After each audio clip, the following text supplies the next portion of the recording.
Hello, hello, hello. We are going to talk through some of the books that I read this month. I have the whole purpose of the way that I do my wrap-ups is that I'm supposed to wrap up when I finish the book. I haven't done that once in like a year. So, I am now in the situation where it is the last week of February. I'm still reading and finishing books, and I have, I think, 22 books that I need to talk about. I'm not going to do them all right now. I just got home from work. This is not what I wore to work, but I just got home from work and I have dinner in the oven, and I am going to talk about as many books as I can before I need to get up and go take that out of the oven. So here we go. Or maybe we'll see. We'll see how many books I get through. This was the first book that I finished. I actually started reading this in January, so it took me a while. It's very big. It's also the third book in a trilogy, and so I don't think I can say much about it. But this is the prequel to the Shadowhunter series. This is the Last Hours series, and I read this first. This was my very first Cassandra Clare series, and I've been reading it over the course of a couple of years. I didn't intend for that to happen. I read the first two pretty close together, and it took me a while to pick this one up for whatever reason. I kept putting it on, I wanted to read it, I kept putting it on TBRs, and for some reason just never got past that initial like, ooh, that looks good right now. Never got to the taking action part of reading it. But in January, I picked it up and started and then finished it in February. This series as a whole is, I think, really fun. It ticks a lot of my boxes. Like, it is fantasy, it is high stakes, it is kind of gossipy. There's a lot of relational, social intrigue. This part of the Shadowhunter series takes place in an alternative kind of Victorian sort of setting. And yeah, it's really fun, and it gets pretty dark at times, and the relationships are very complicated, but not so complicated that they made me feel uncomfortable most of the time. I do hear that some of Cassandra Clare's relationships get a little too brother-sister-ish at times. Not exactly, but it's there. And so I don't know if that is in the Shadowhunter series or if that's in another series that she's written. But I am going to be reading the Shadowhunter series starting with the first book next month in March. So I really enjoy her writing. It is not good. Don't get me wrong. It's really not that good.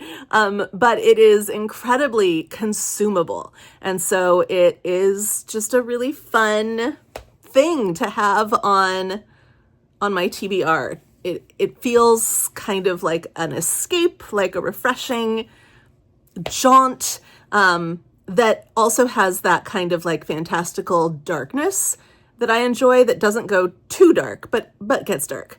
So I really enjoy it. Highly recommend if you like that kind of thing. I then read Across the Ages by Gabrielle. I've heard that it is Gabrielle, not Gabrielle. So Gabrielle Meyer. This is the fourth book in the series. The basic premise of this series is that there are people, it's now starting to feel like maybe they're all kind of related, but there are people who have the ability to time travel.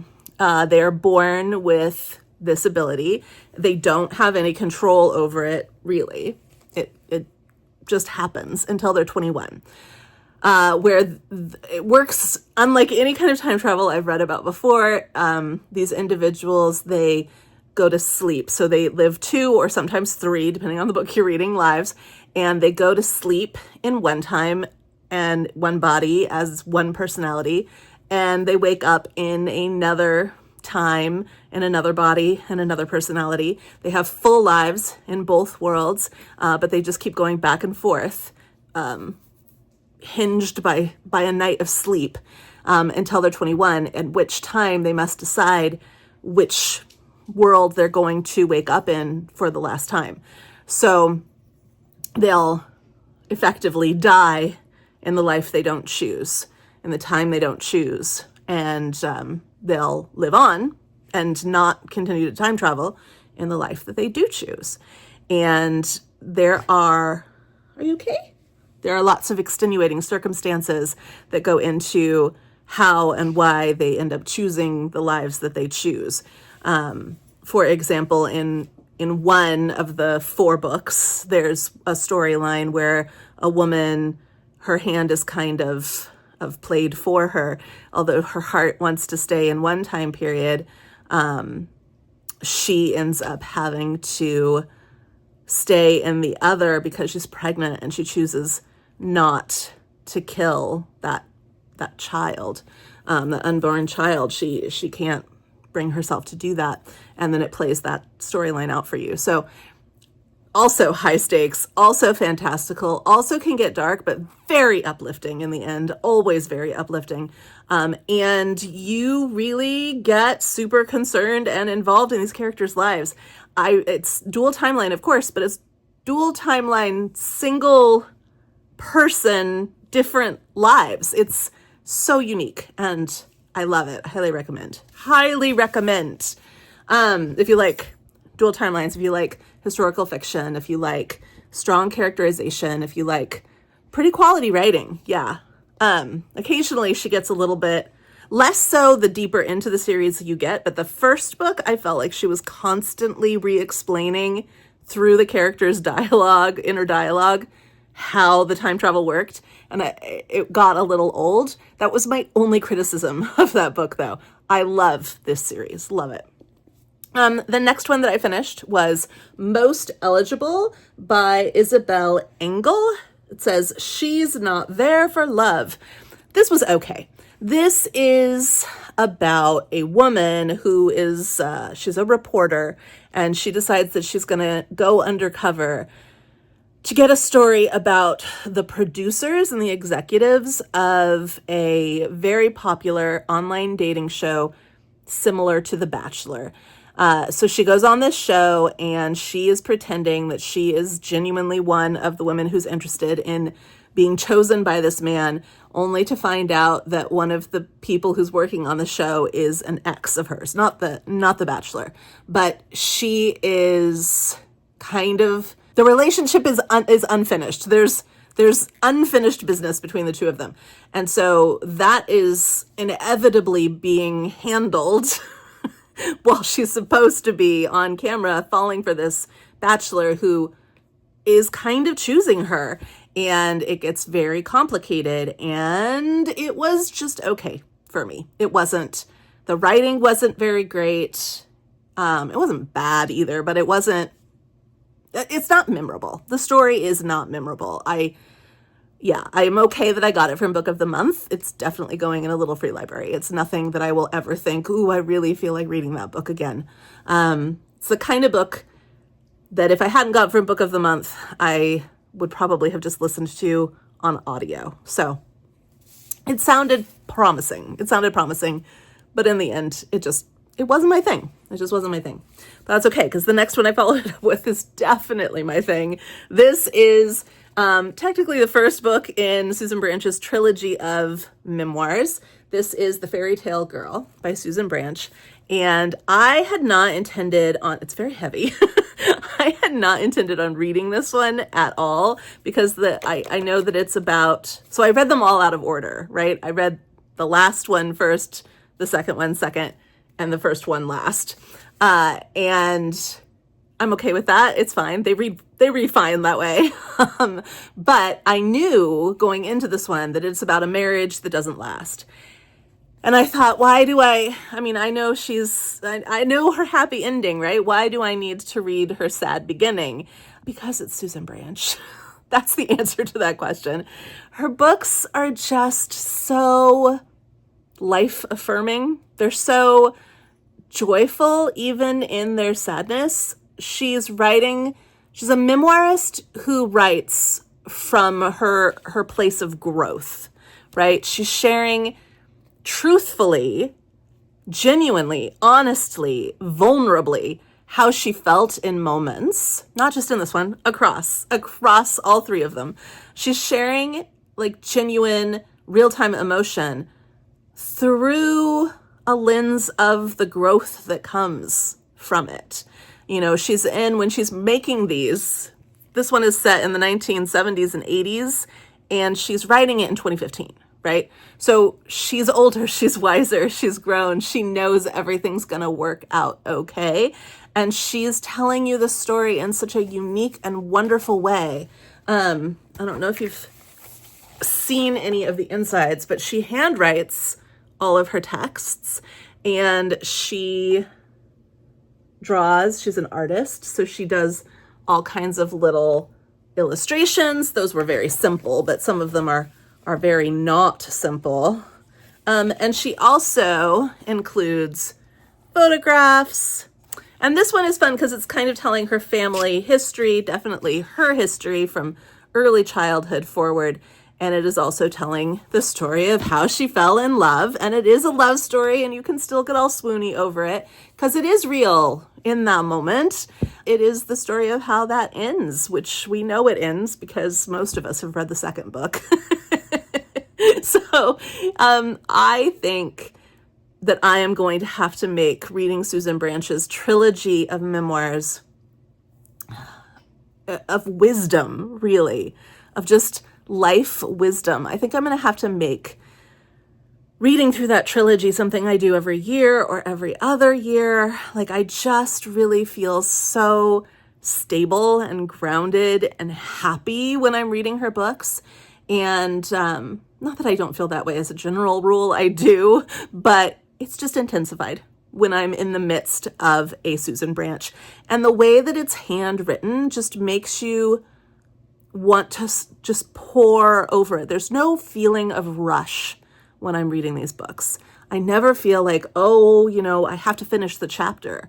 I never feel like I have to hurry up and finish this within an X amount of days. I never feel like, oh, the story is lagging. Like, it's just life. It's just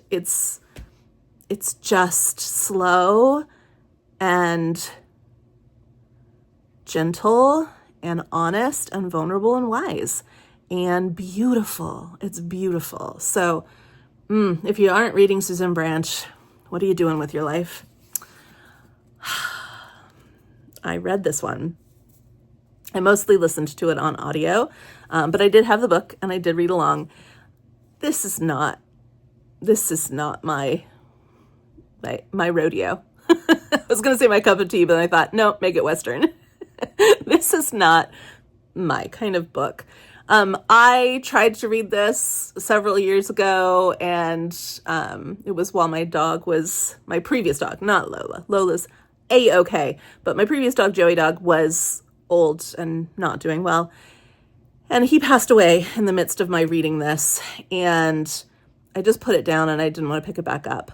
But then I did pick it back up in February, and I'm not regretful of that. I feel accomplished. I feel like I've checked off one of the great American classics, but I genuinely don't feel like it's that great of a book. Don't throw things at me. I know it won a Pulitzer Prize. Do you know how many Pulitzer Prize books I've loved? One, the Anthony Doerr one about World War II, All the Light We Cannot See.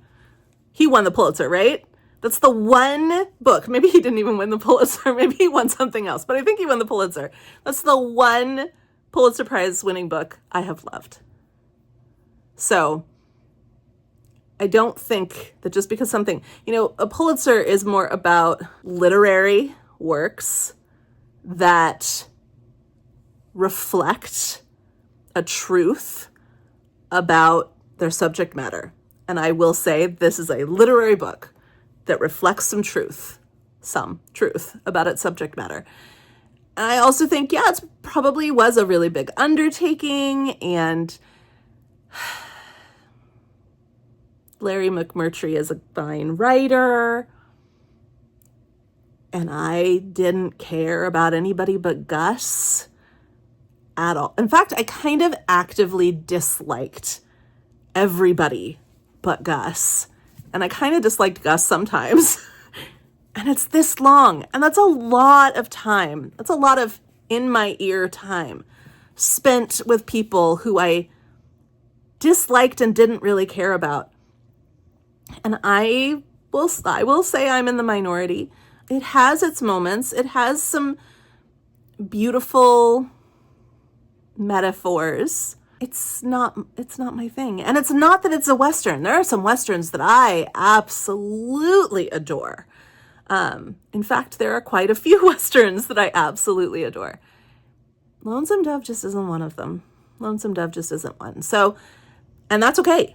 Not every book is for every person. And if you love it and you feel like it's the greatest book on earth, more power to you. I'm really happy you found your book. It's not my book though, and that's okay. I read Blackmore by Julianne Donaldson. This was my first Julianne Donaldson. I had a bit of FOMO. I bought both of the Julianne Donaldsons because I was like, the other one is Edenbrooke. The name is on the back here. Everybody's talking about Edenbrooke for such a long time. And they're like, this is the best little romance. I bought them both. I read the back of them and I was like, you know what? This one has a slightly darker tinge to it, just slightly. And the girl, she's trying to figure out how to get out of her mother's clutches so she can go be a missionary in India, which is what she's always wanted to do. It takes place in the late Regency, early Victorian period. And so she makes a deal with her pretty gross mom. Her mom was pretty gross. And like genuinely. and her sister's pretty gross too. So she makes a deal with her mom that she's going to get 3 proposals at this house party, at this house called Blackmore, where her best friend, a guy who she's absolutely in love with, who's absolutely in love with her, lives. But she won't give up the dream of wanting to go be a missionary in India. And she kind of also has like this self-doubt about whether or not she's lovable. There's other things. I'm not telling you everything because, you know, you want to experience it for yourself. The conversations, like this is a, what do they call it? A proper romance right there. Can you read that? It's not focusing. Hello? Lots of, oh wow, it really doesn't want to focus. It does in that little gold box down there say proper romance. This is a genre of book that some readers feel excited to read because it feels safe from intimacy for them. I went off a little bit in my review on Bookstagram. I almost didn't post it because I was like, I'm going to offend somebody, or, you know, somebody is going to really strongly disagree with me. But I really felt like it needed to be said. I feel like there are certain creators that I've been following for a long time because they give wonderful recommendations of Christian authors that I think I've talked about. I know I've talked about, and if you have been around for a while, you've probably heard me talk about my journey with Christian fiction. I am a Christian. I'm a pretty liberal Christian though, but I am a Bible reading, Bible college degree holding, theologically thinking, critical thinking, all people loving Christian.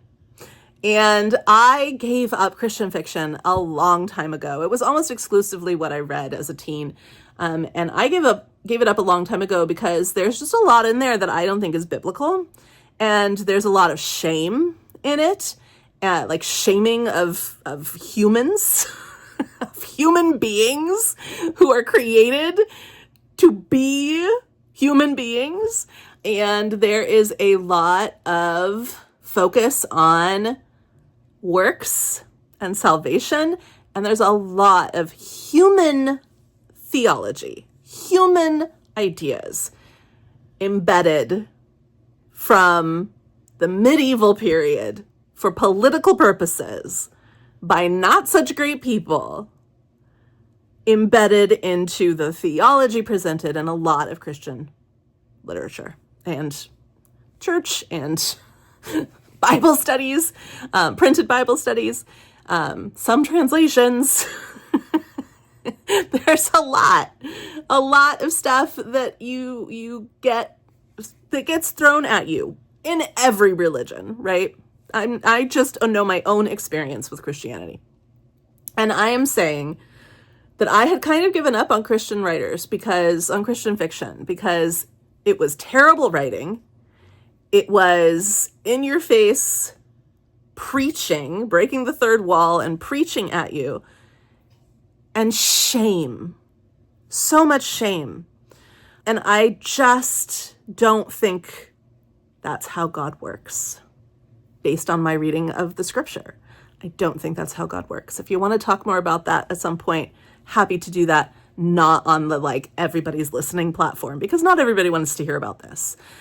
But my whole point in saying this is that although these two don't kiss until the very, very, very, very end and barely touch each other throughout this book, there is one scene where he jumps in the water to save her in their past, and he touches her. Oh, shock and awe.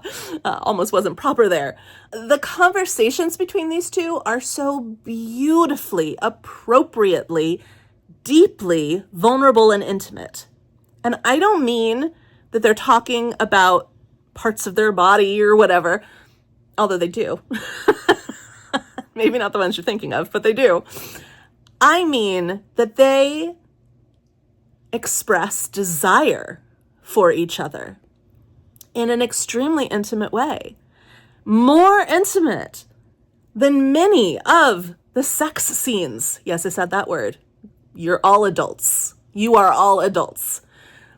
More than any of those open door sex scenes that I have read as an adult. I personally find those to be cringy. I don't enjoy reading them. I often read around them.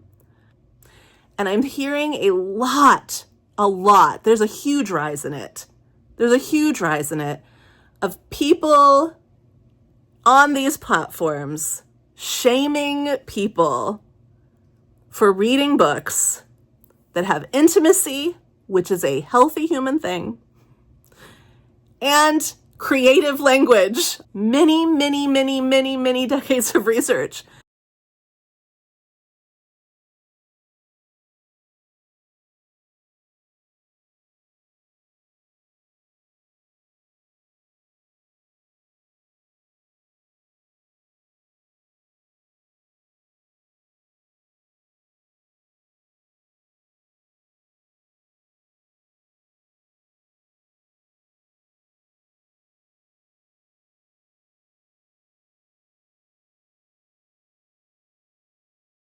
Has produced multiple studies that show that people who use foul language in appropriate moments, people who use foul language, foul, I'm putting in quotation marks, are more intelligent and more creative and more innovative than people who don't. So, I am tired of the shaming. That is why I am mentioning this. I have actually unfollowed several creators that I have followed for a really long time because they have gotten so wildly, in my opinion, inappropriate with the shaming of people for reading what they read. And I'm done with that. So I'll probably cut all of this out. It's a great book. I went on a tirade about Christian booktubers shaming people for reading books that have spice. I'm not here for that. Stop doing that. If you don't want to read it, you don't have to read it.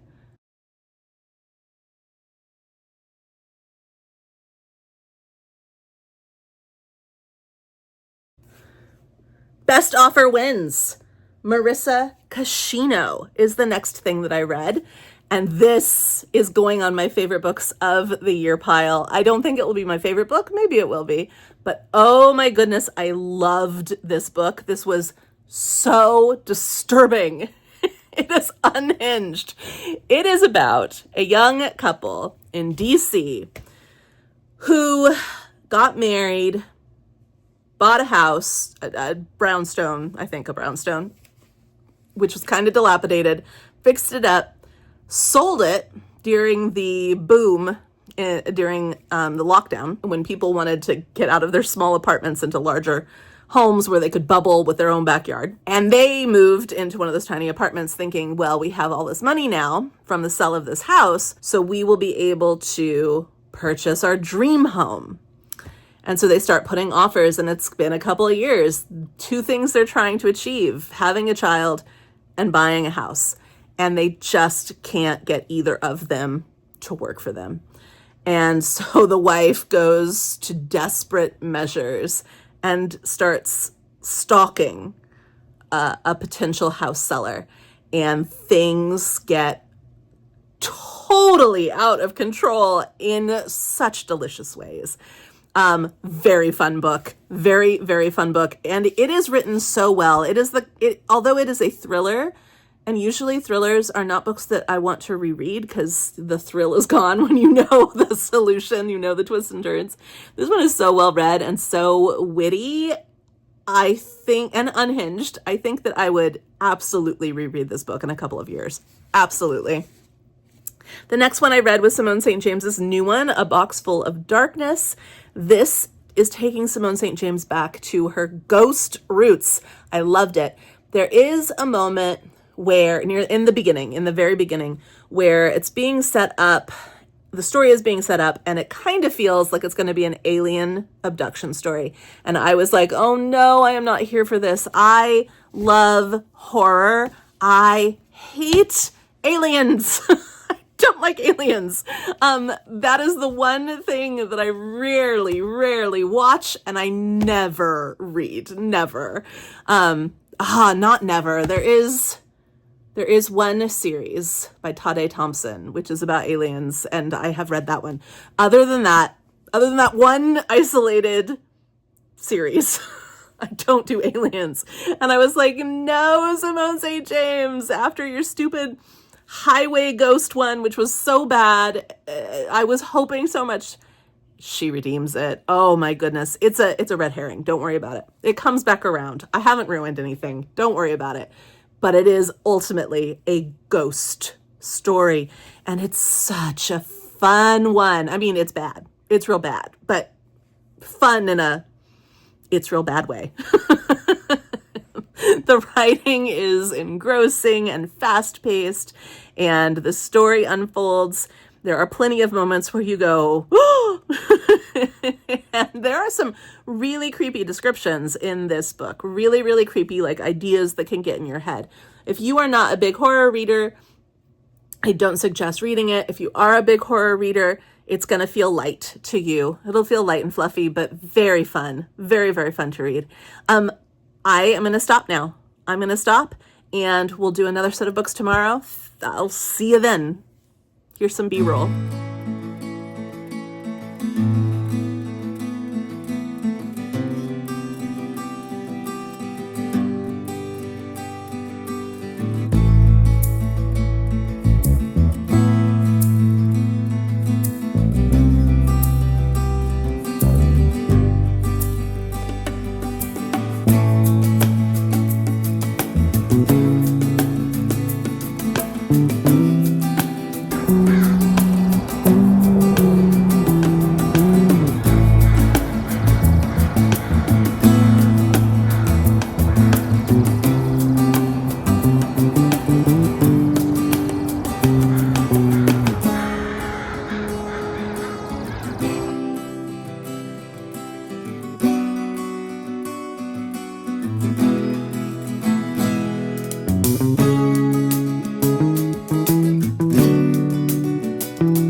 people who I'm supposed to be checking in with on a regular basis.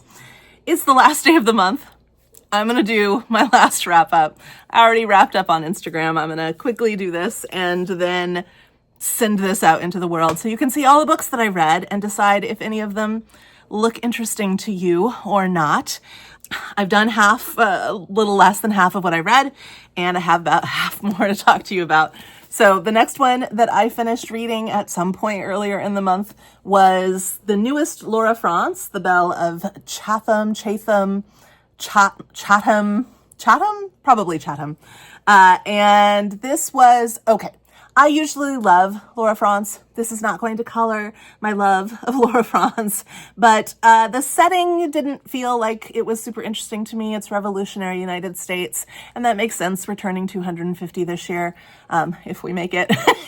And funny, but not funny. And I just feel like she felt like she had to put a book out that honored that. Maybe she contractually did. I don't know. There felt like there was some heart missing from this. I didn't really attach to any of the characters. I didn't really care.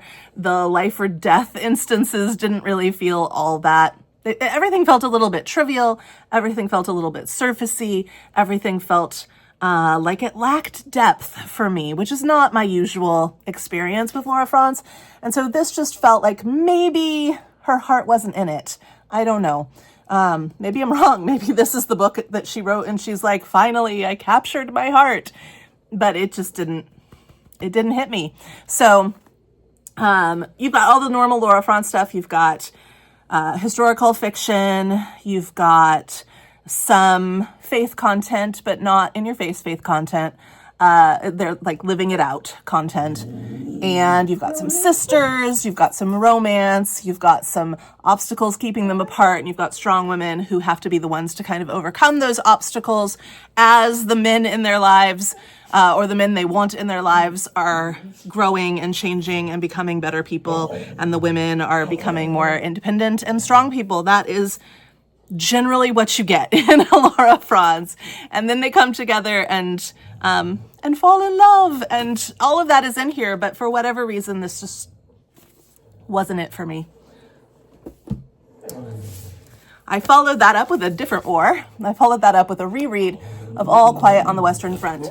And I got this because it's a part of this new 100th anniversary edition set of books that Book of the Month is going to be putting out over the course of this year. And I had read All Quiet on the Western Front when I was a freshman in college. I read it for a Western Civ course, and it broke my heart, and I never picked it up again. And I didn't think that I would pick it up again, but in the end, when I saw that it was there, I thought, oh, maybe I should reread that. Like, especially in light of the fact that The Things They Carried is one of my absolute favorite books of all time. I thought maybe I should take a look.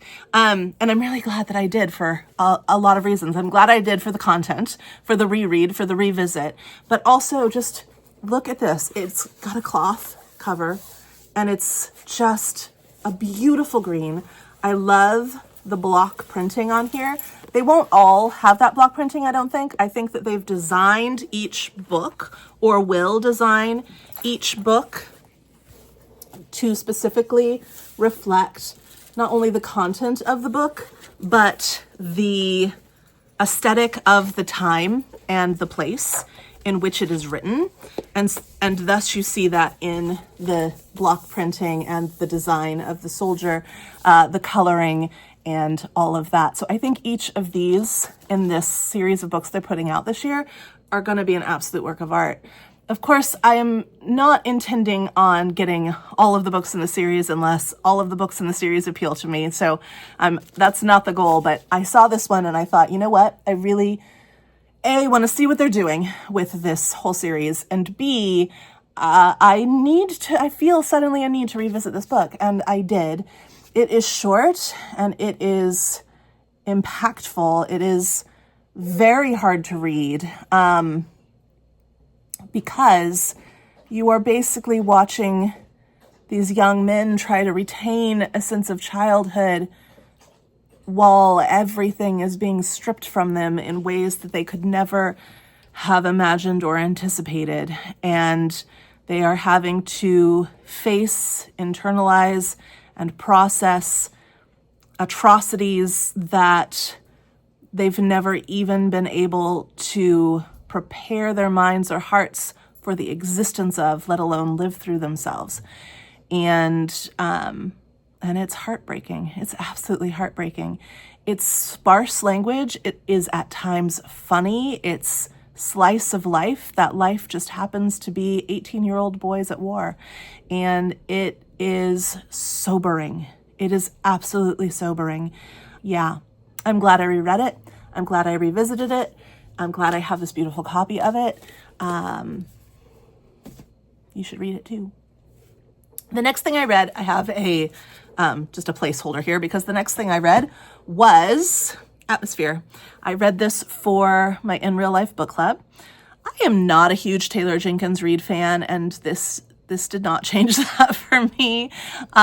This was okay. It was all right. It was not a terrible read. It was entertaining. We've already had our talk about it, and I understand that most people in my book group really loved it. Most people really love her writing. It just doesn't work for me. I think with this one in particular, you really have to get emotionally attached to her characters for her stories to work, I think. And I did not feel anything for her characters until the end scene. And I don't want to do spoilers, but there is an end scene where someone should die, and that may or may not happen. I guess I'm giving spoilers. Spoilers. If you don't want to know about the end of Atmosphere, please scroll forward until you see me hold up this book, okay? Because I am going to give some spoilers. Ready? Okay. The book keeps going back and forth between very close together but different time periods. There's dual timeline. Those timelines are only separated by a few years. But the one is kind of focusing on family life and personal life and romance, and one is kind of focusing on work life and work people. One is much larger in scope than the other, and work life is much larger in scope than the other. But there is a same-sex romance. This takes place in the 80s, and the book is really kind of focusing on not what it's like for women to go to space or anything like that. It's really focusing on what it's like for same-sex couples in the 80s and how dangerous that is, possibly more dangerous than going into space, I suppose, is maybe one of the things the book is trying to say.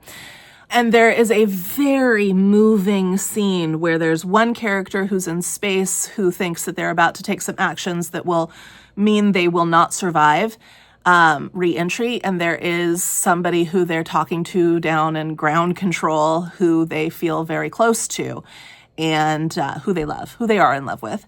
And they're having a goodbye conversation publicly, trying to tacitly declare their love for each other, their undying eternal devotion to each other publicly.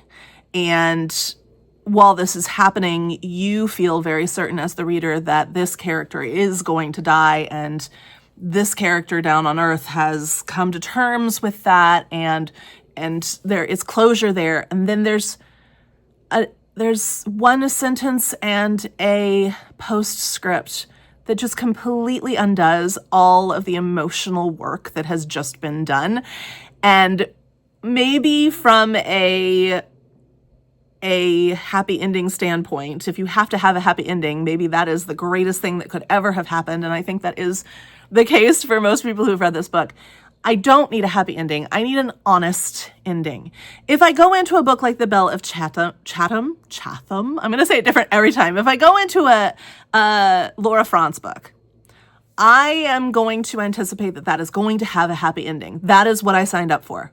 If she didn't give me that, it wouldn't feel like an honest ending. When I go into a historical fiction book that is telling the truth, but telling its slant, to quote Emily Dickinson, like the characters don't really exist as real people, but they're amalgamations of real events, real sentiment, real individuals. I want there to be an element of reality to it, and I'm sorry, but that just would not have happened. So much of the book would not have happened. And also, as a person pointed out in our book group, if you lived through the 80s, which I did, but I was young, but if you lived through the 80s, you know that her cultural references are completely off. They're completely off. And I mean, she mentions, people listening to a Kate Bush album in the United States that hadn't even been released yet and wouldn't be released for a couple of years. Like, there are just things that take you out of the story on multiple different levels. And for me, one of the things that took me out of the story was this going back and forth business. And then when I finally felt some investment, when I finally felt an inkling of authenticity for these two characters as she had built them, she sweeps it out in favor of pleasing an audience that can't handle grief. And I didn't like it. I didn't like it at all. And I did not state that as strongly in my book group as I'm stating it here, but this is my space. This is my airspace. So I can state that as strongly as I like. I really did not like it because I really felt like she was catering to a whole generation of readers who have not been taught to handle grief. And it made me think differently about choosing to teach our kids in school some sad books. I always feel a little guilty as an English teacher asking them to read so many sad books, and I do want there to be more joy in the required reading in high schools and colleges, but also it's really important for them to learn to empathize with the grief of others. And one of the best ways to do that is books. And it's also really important to find hope. Absolutely. But, and to find that in our literature. But I just felt like it wasn't authentic for the story she was telling. And I felt like it was a cop-out, particularly for the story that she was telling. I love a happy ending. I love a sad ending if they are presented in the right context at the right time for the right characters. And that's all I have to say about that. Come on back if you were fast forwarding. Come on back. I did not read this whole monster in the month of February. I finished it in February. I read it a little bit at the end of December, much through the month of January. I almost said June. Through the month of January, and finished it in February. And I loved rereading this so much. I loved rereading this because it felt, and I've said this already in, I think I said it a little bit in my wrap-up. Did I talk about it in my wrap-up in January? I talked about it somewhere. And I also, maybe I talked about it during my February TBR, where I talked about how I feel like I'm enjoying it more because of Dickens. And I really think that's still the case. I feel like I understood the meanderingness, the detail, the hyper focus on some scenes and the huge overview of other scenes that I accepted the first time I read it, but that I anticipated and understood and craved in the second read, because I think I've just read so much more Victorian literature that this book is emulating, and have really come to enjoy that so much. I had read some Victorian novels. I read all the Brontes. By that point, I had read everything by the Brontes, and I had read some Gaskell, and I had read some Dickens. I had read, the major Wilkie Collins, but I hadn't read Trollope. I hadn't read all of Dickens. I hadn't read some of the more obscure Victorian authors that I've read now, and I absolutely wasn't reading Victorian literature on the regular, even if the regular is just every October, but I definitely read it more than that. I sprinkle it throughout the year as well now. And I wasn't doing that. It was I would get excited about a particular author that I would discover, and then I would read as much as I could get my hands on from the library by that author, but they were all kind of in isolation of each other. The internet wasn't a thing. I mean, it was a thing when I read the book, but it wasn't a thing when I was really discovering Victorian literature. And libraries were a thing, and I was at the mercy of what my library systems had. And my library systems didn't necessarily have all that much beyond the major titles. And now I get to read and know about so much more. And that, I think, is reflected in my love of this book, which again is emulating that feeling. It's not necessarily set in Dickens' London. It's absolutely not. But it is so reminiscent of the feeling of novels and characters. It's the tone. It's the tone of Pickwick and Drood and Old Curiosity Shop and Great Expectations and other amazing titles by other authors. It's like this amalgamated tone that felt so comfortable and familiar with magic. And I think that there is so much more magic in Dickens than we give him credit for. He tells his ghost stories, and there's absolutely magic in that. But all of those coincidences, rereading Jane Eyre out loud with two groups of students, back to back over the course of 12 weeks. I've reread it twice out loud with two groups of students, and we just finished on Thursday, my second reread out loud. Plus I had reread it at the beginning of last year and had reread it prior to teaching these two sets of 6-week courses. I've read a lot of Jane Eyre.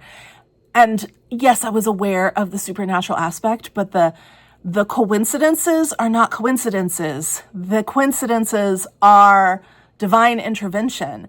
And that divine intervention is a kind of magic, and it happens in Dickens all the time, even though it's not attributed to God for the most part, usually, and not in a positive way anyway. But it's there, right?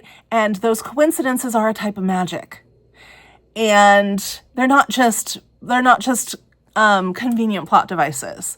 They are Victorian manifestations of magical realism, and I will fight for that interpretation to my dying day.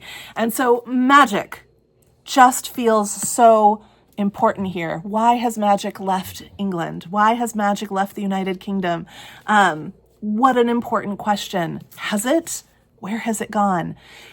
I had my heart torn out multiple times with my reread of this book in such good and important ways, and was just made to remember how magical life can be, no matter how real it is, if that makes sense.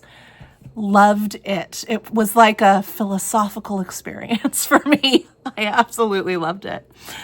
I reread Farmer Boy. So there's a whole little stack here of books that I kept by my bedside, most of them middle grade, that I kept by my bedside and read through with my own two little eyes this time and no audio before bed, because they're all uplifting. They're all beautifully uplifting books. And I think that is what I will do with these middle grade books, particularly that I am reading through as rereads. But I also had my Sophie Kinsella on there, and they're really easy to read right before I'm falling asleep. They are fast-paced for the most part and engaging, so I don't necessarily have to use my brain too much to really get something out of them.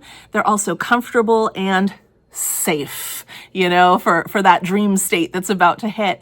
And so it was such a beautiful thing for me to have done, to go, oh, I think I'm just going to keep those up by my bed, and I'm going to work my way through them over the course of the month and finish them that way. So the first one that I did that with was Farmer Boy by Laura Ingalls Wilder.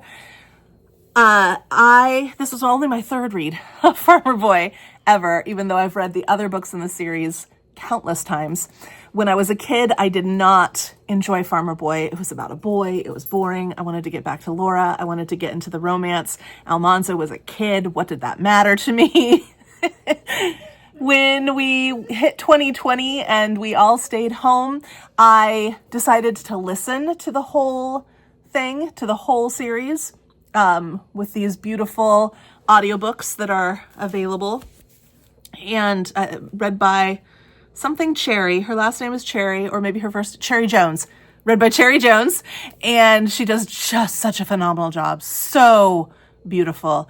And I listened to the whole thing, including Farmer Boy, and realized as an adult that Farmer Boy is my second favorite book in the whole series. My top favorite remains The Long Winter. The Long Winter will always have my heart, but Farmer Boy is my second favorite in the series, and rereading it now for a third time as an adult, it's solidified. There is just so much in this book about what it means to be a solid human being.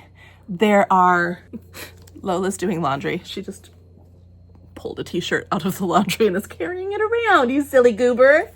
She's also quite upset because there are people outside moving in, and the front of my house it feels like it's maybe sunk down, but the back of my house opens straight out into the world.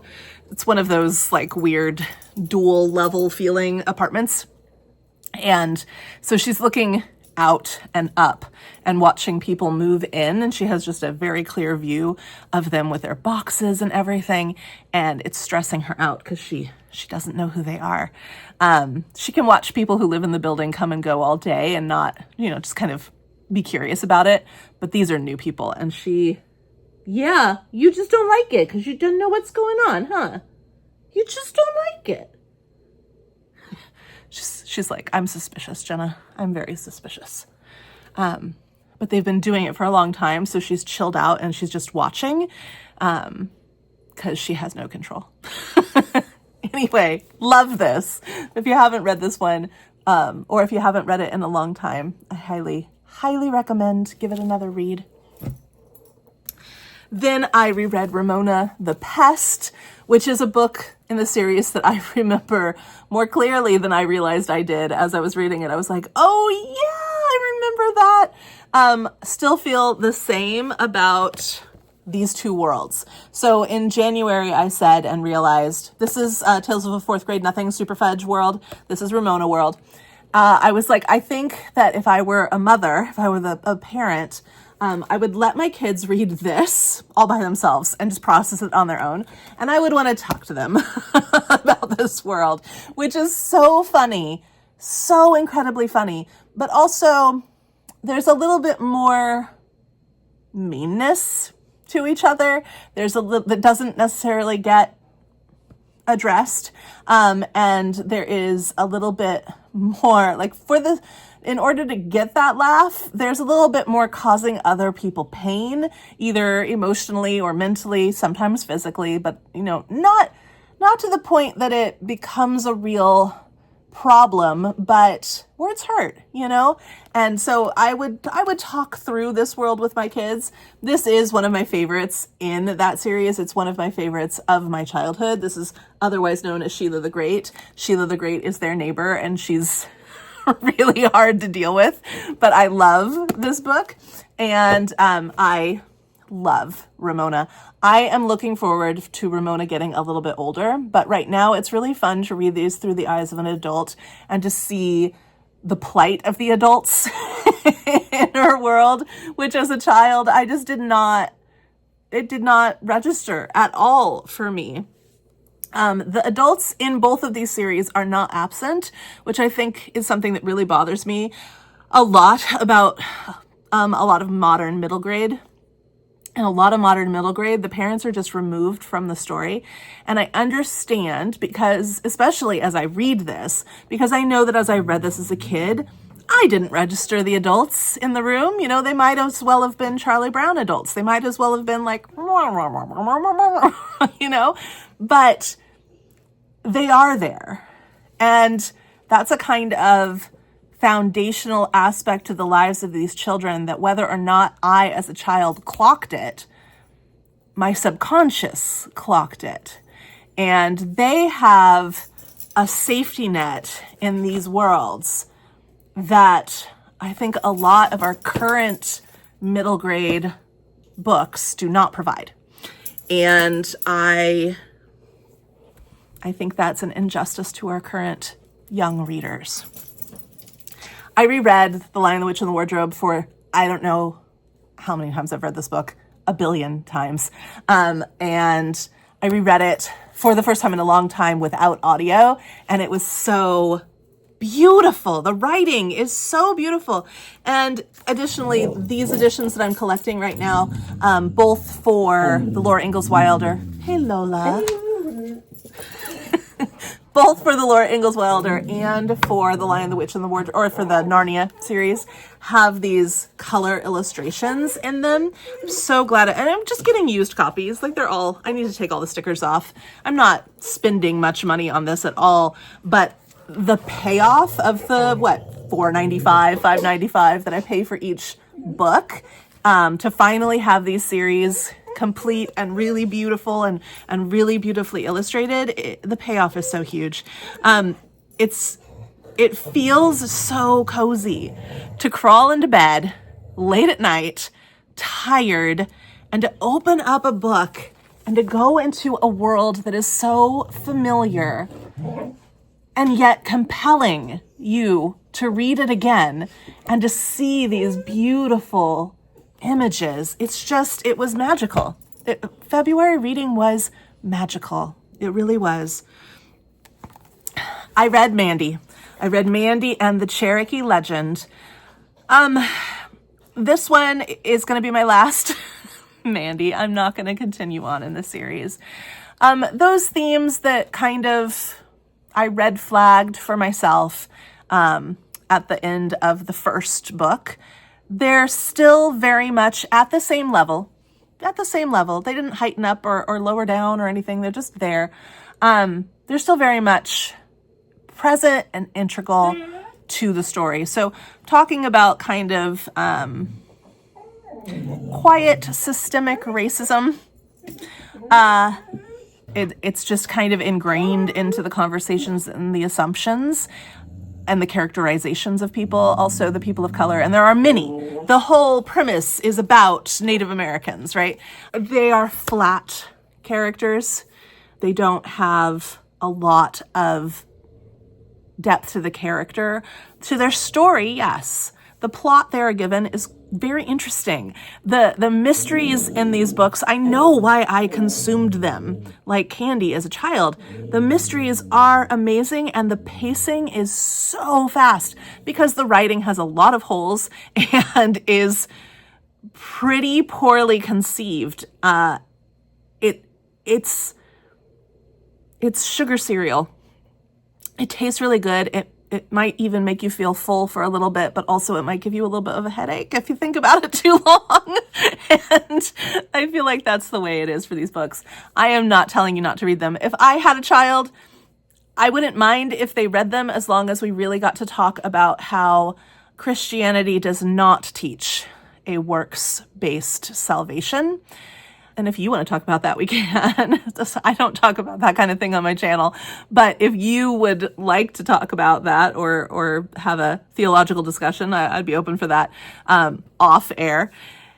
But the books teach a very works-based salvation, and they're Christian books, and there's a lot of like in-your-face preaching to you through conversations that they have, through actual like summaries of sermons that are said from pulpits, through prayers that characters pray, through guilt and shame. All these characters are dealing with so much guilt and shame over so many actions, and they just feel like things that they can do can really ruin their relationship with God. And I really don't believe that is what the Bible teaches at all. So, if I had children, I wouldn't mind them reading these because I read them and I feel like I came out unscarred.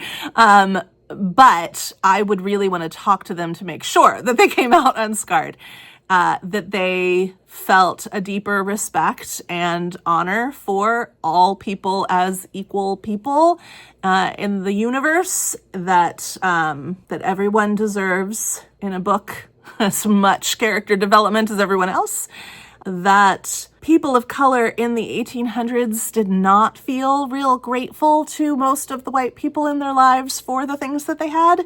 And I would want to talk about the history of that. I would want to talk about what's happening with Native American tribes during this time and the white people who in this really come out as like saviors, and it's just kind of yuck.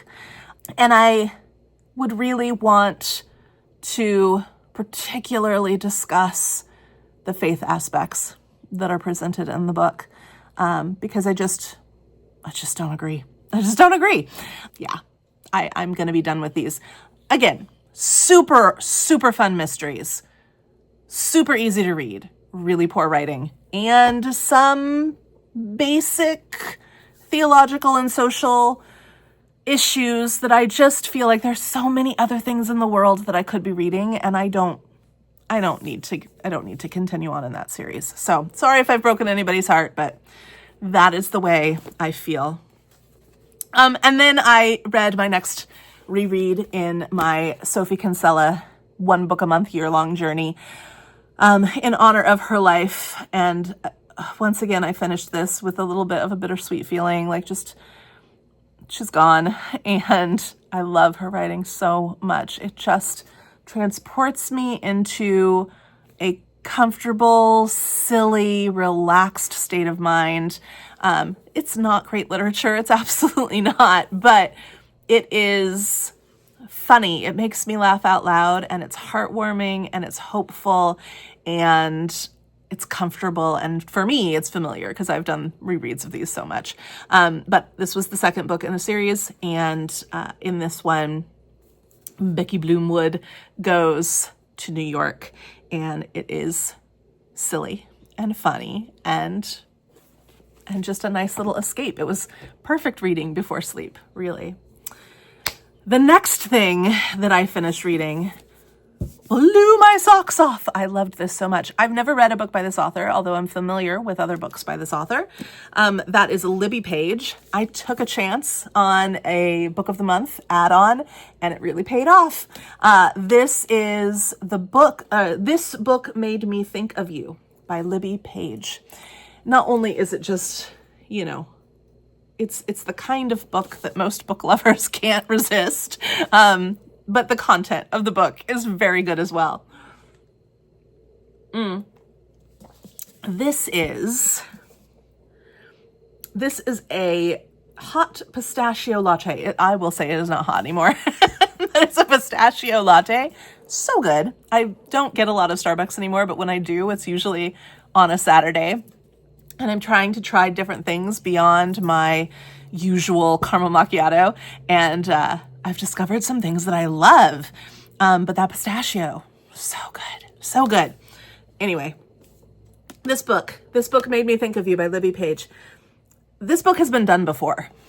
It absolutely has. The concept of this book is not original. But there is so much heart in the way that the story is told, and I really was pulled in to these characters' lives. I was hooked from the beginning. The basic premise of this is your classic boy meets girl, boy dies too young, girl must learn to move forward, boy has left series of letters for her to do so. We've seen it before. And sometimes authors get it right for me, and sometimes they don't, and this one just really got it right. In this instance, when he's dying, he's still alive, they've been married, and he realizes that he's not going to make it. And so he goes to a local independent bookstore, and he asks the young bookseller there, the young male bookseller, hint, hint, there, that to let him purchase a series of 12 books that the bookseller will present to his widow one a month for the next year, along with a card that he's written. And he has picked each book based on what he anticipates she'll need in her moment of grief at that time and that course of the year, and based on who she is and how well he knows her. And each book is that thing that helps her move forward in life, to not become stagnant. And at first, of course, it is very difficult for her to read, to accept, to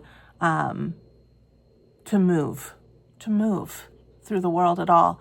But she, through the course of going through these stages of grief that he is helping guide her through, and the way that only he, the love of her life, can. I'm about to cry. The way that only he can. She starts to come back to life herself, I really am about to cry. She starts to come back to life herself. She starts to learn to love the things she loves again. And she also considers falling in love again.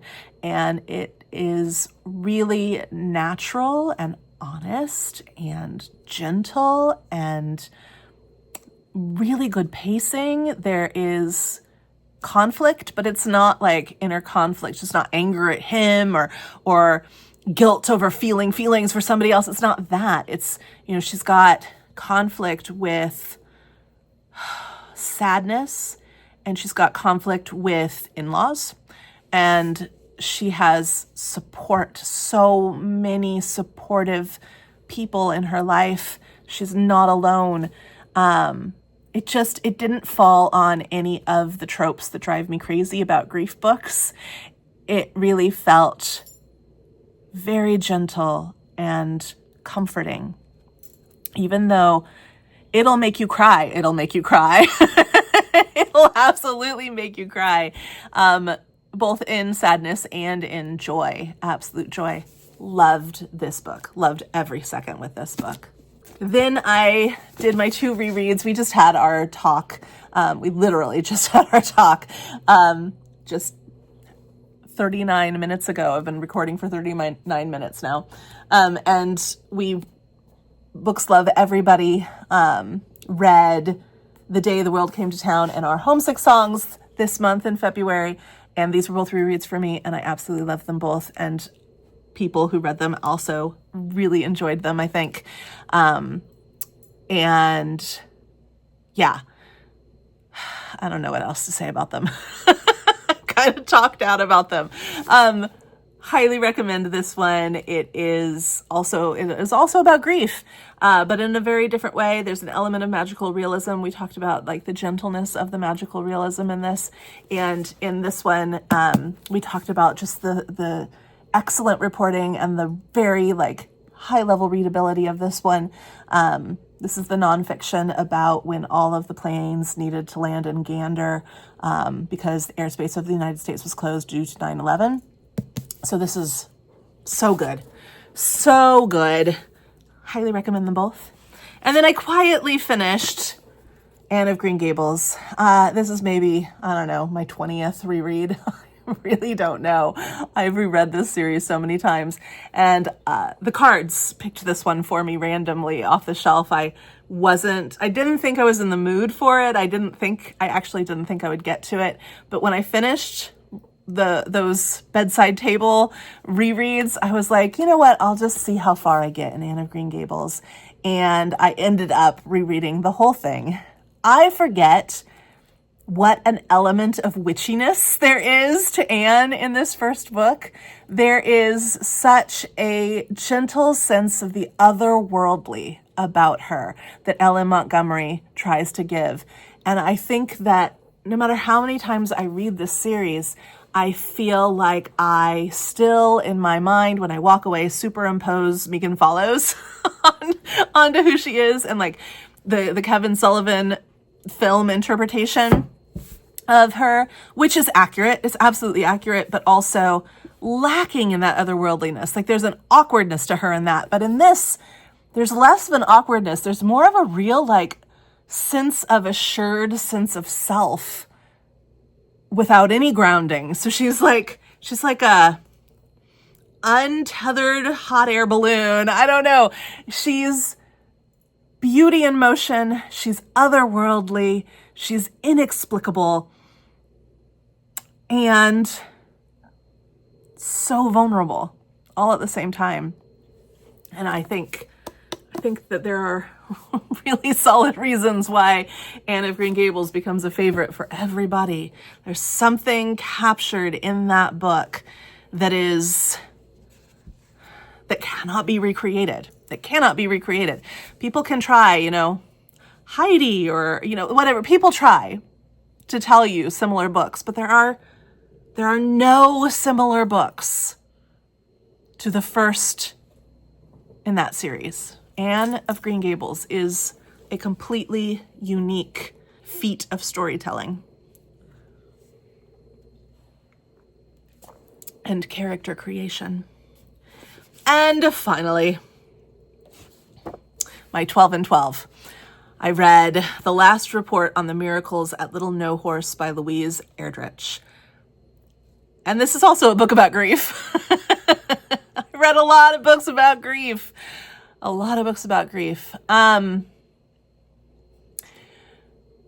This was my 12 and 12 pick. My friend Luann picked this for me.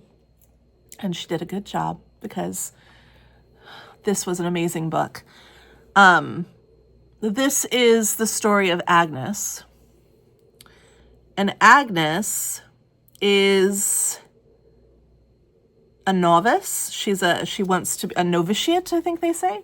She wants to become a nun in the 1920s. But she has a passion for the piano, and she's allowed during her relaxation times at the nunnery. She hasn't taken vows or anything yet. She's just seeing. She's in that moment, those years before, in between the world and the nunnery. She is trying to decide, they are trying to decide if this is the life for her, if these are the vows that she should take. Essentially, she's dating God at the moment. And during her downtimes, she is allowed to pursue her passion of playing the piano. But the key word there is passion. Because she really loses herself and feels and incites within others a bit of an arousal through her playing of classical music, particularly Chopin. And it's as if the spirit of Chopin is tickling her ivories as well. And this understandably is disturbing to the nuns. And they try to curb that. They try to have her only play certain, Bach. She can only play Bach, or she can only play Mozart. She can only play certain composers that have less, that are more controlled in their musical expression than a composer like Chopin, which is more loose and free, less bound to convention. And so she tries that for a while, but it's really killing her inside. She ends up, through a series of events, I want to leave some things to the imagination, but she ends up, through a series of events, leaving and forming a relationship with a man. They end up falling in love. You're not sure that's going to happen at first, but they end up falling in love. And then something happens where she loses him. Something very traumatic happens where she loses him. And she goes through grief, and she loses herself a bit, finds the body of a priest who was on his way to go be a missionary at Little No Horse, at a reservation called Little No Horse. She dons his clothes. She tries to shed herself and her grief and her passions, and she tries to take on the personhood of this priest. What's his name? Damien, Father Damien. And she arrives at Little No Horse, and lives there for a long time, the rest of her life, as Father Damien, and goes through, there are a series of things that happen that cause others to consider that possibly there are some miracles going on at Little No Horse. And so there's an investigation. So there's two timelines. There's the present timeline of the investigation of the miracles at Little No Horse, and of whether or not Father Damien was a good thing or a bad thing. And, was whether or not Father Damien was a demon or an angel. And there's the past, which is telling us how we got to the point where we have an investigation into the miracles at Little No Horse. And this is really a book about grief and joy. It's really a book about the duality of nature and the spaces between that duality. It is beautifully written and captivating and unmooring. There are moments where the narrative feels very traditional, and there are moments where the narrative veers into an Ojibwe, to an Anishinaabe oral history sort of a feel. It is one of the most beautiful books I've read in a really long time, and it is also one of the most challenging books I've read in a long time, content-wise. A lot of things happen in this book that make you want to look away. There's a lot of stripping away of things, even as one covers themselves with something else, that reveal a lot of pain in the way that people can cause pain to others, and the way that we cause pain to ourselves, and the way that just simply being alive causes pain, but also joy. It is a very thought-provoking book, and I'm still kind of processing it. And it was my first adult Louise Erdrich.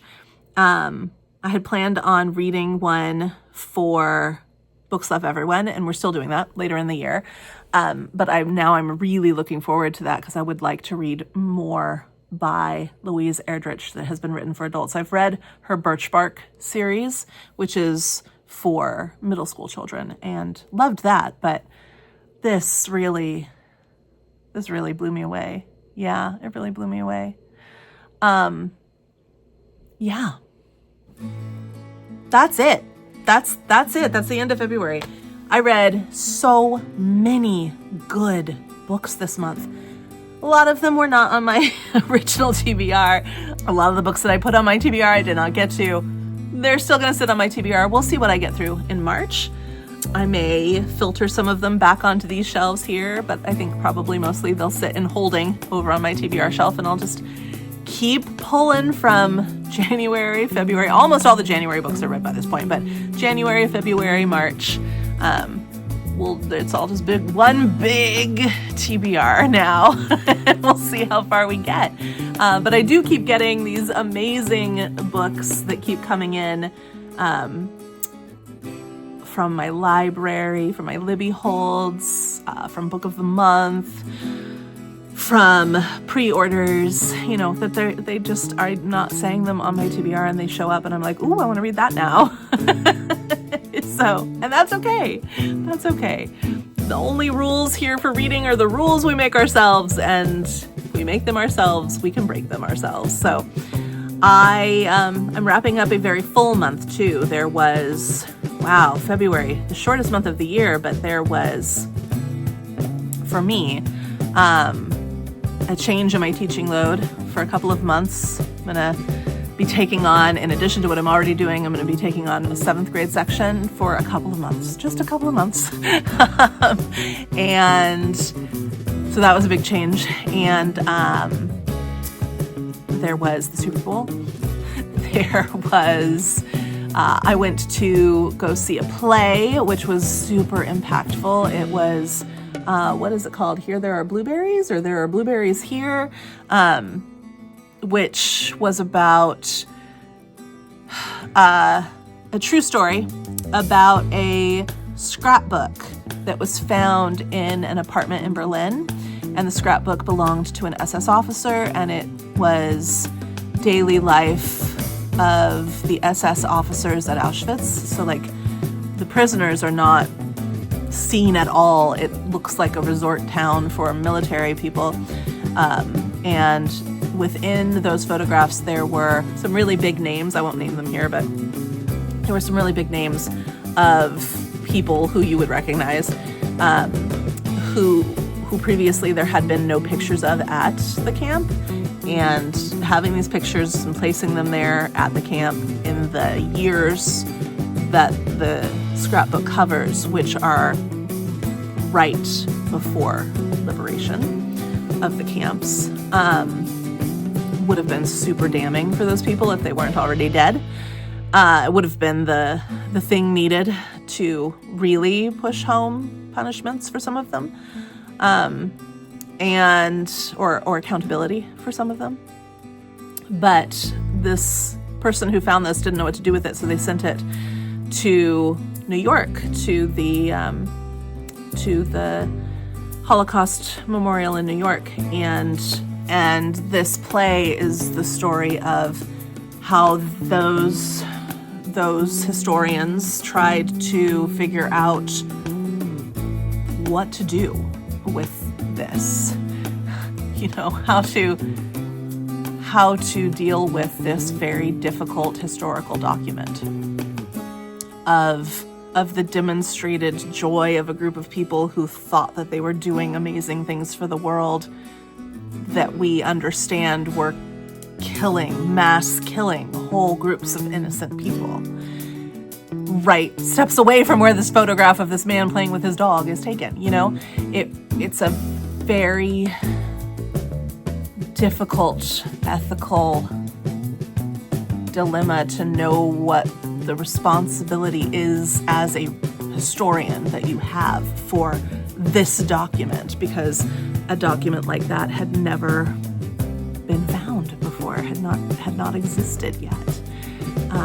This was an individual's life as peopled with horror, So I watched that. It was so well done, and also just shakes you to your core. And what else happened this month? I had a week off. We have midwinter break in the Pacific Northwest. So we have a week off in February. And then I had a conference that I went to yesterday.